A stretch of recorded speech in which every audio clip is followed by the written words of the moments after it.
Malcolm X was murdered 35 years ago in 1965. Today, the black revolutionary, once feared and misunderstood, enjoys a popularity and respect reserved for leaders like Martin Luther King Jr. The autobiography of Malcolm X was named by Time magazine as one of the 10 most important nonfiction books of the last century. And Denzel Washington was nominated for an Academy Award for his portrayal of Malcolm in Spike Lee's film. Who killed Malcolm X? 3 black Muslims, members of the Nation of Islam, were convicted. 2 of them served 20 years. The third is still not free. But the current leader of the Nation of Islam, Louis Farrakhan, has long been suspected as the instigator, the behind-the-scenes force who triggered the killing. Malcolm's late widow believed that, as do his children to this day. Now, I don't know who this dude is. Now, finally, but I bet he's Jewish. The eldest daughter of Malcolm X and Louis Farrakhan, I'm gonna look it up. agreed to talk about the assassination for the first time in front of a reporter. For Shabazz, not without some misgivings. I did not know if I wanted to sit across from him. I didn't know if my heart could handle it. Didn't know if she could sit with a man she still holds responsible for her father's death. Confronting Minister Farrakhan would not be easy.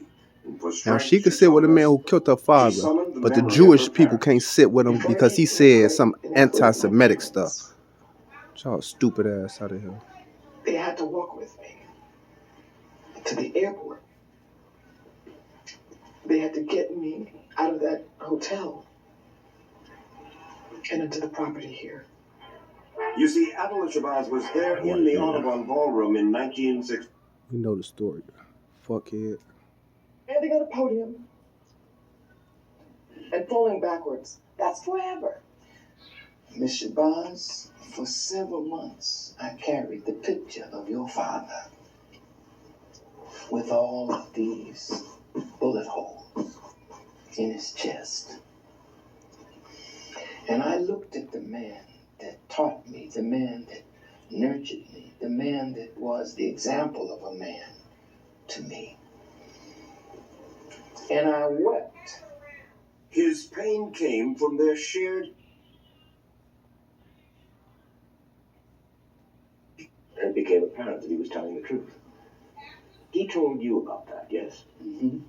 At the same time, Malcolm was aware of other tensions growing within the Nation of Islam, for his popularity had begun to surpass that of Elijah Muhammad. There was a dynamic inside of the nation that troubled Brother Malcolm at the highest echelon of leadership. Well, the fact of there was envy. There was envy. Envy of Malcolm. Of Malcolm. By you? No, never by me. Never by you? Never by me. Never. I truly loved this man. Who envied him? There are those in the circle who feared the kind of publicity that he was getting, the kind of attention that he was getting. He was the most vocal. He was the most loved. He was the most honored and respected. And he outshone the Honorable Elijah Muhammad. In certain areas, yes. In 1964, Malcolm X broke with the Nation of Islam to form his own organization based on orthodox Muslim principles, which include a respect for all races and religions. And how did Louis Farrakhan react? He began writing incendiary editorials in the Nation of Islam's newspaper. That's white people. Let me read you what you wrote in December of 1964.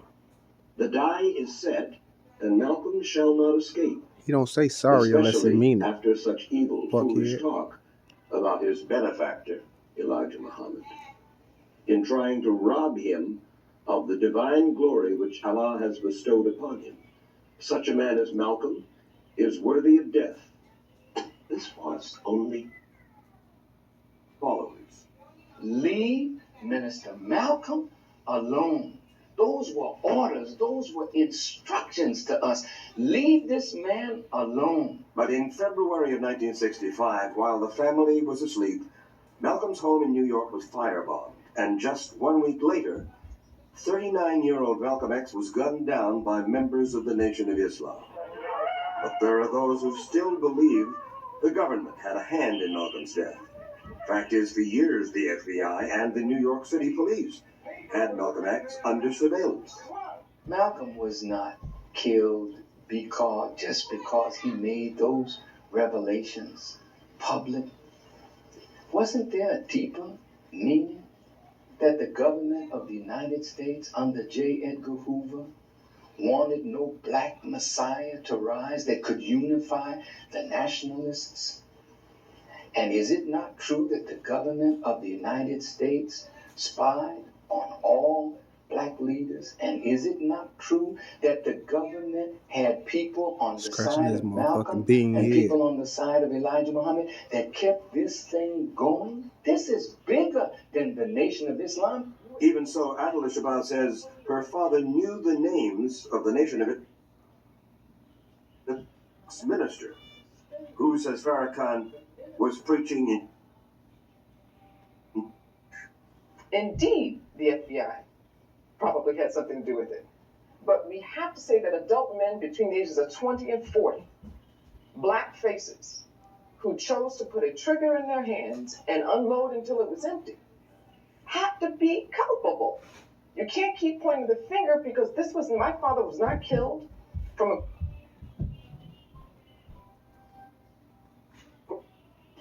To come out of this conversation. What did you hope would come?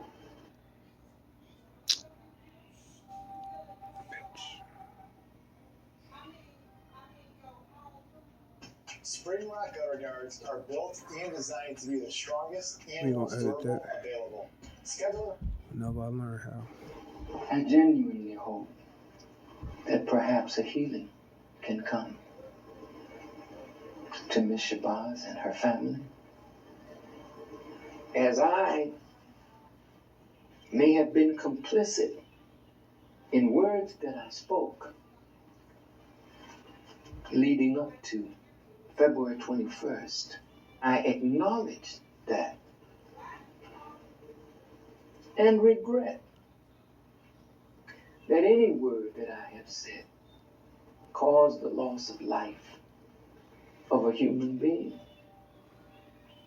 Just this past week, Adela Shabazz gave me her reaction to the meeting. Quote, "He has never admitted this before, publicly, until now. He's never caressed my father's children. I thank him for acknowledging his culpability, and I wish him peace." Unquote.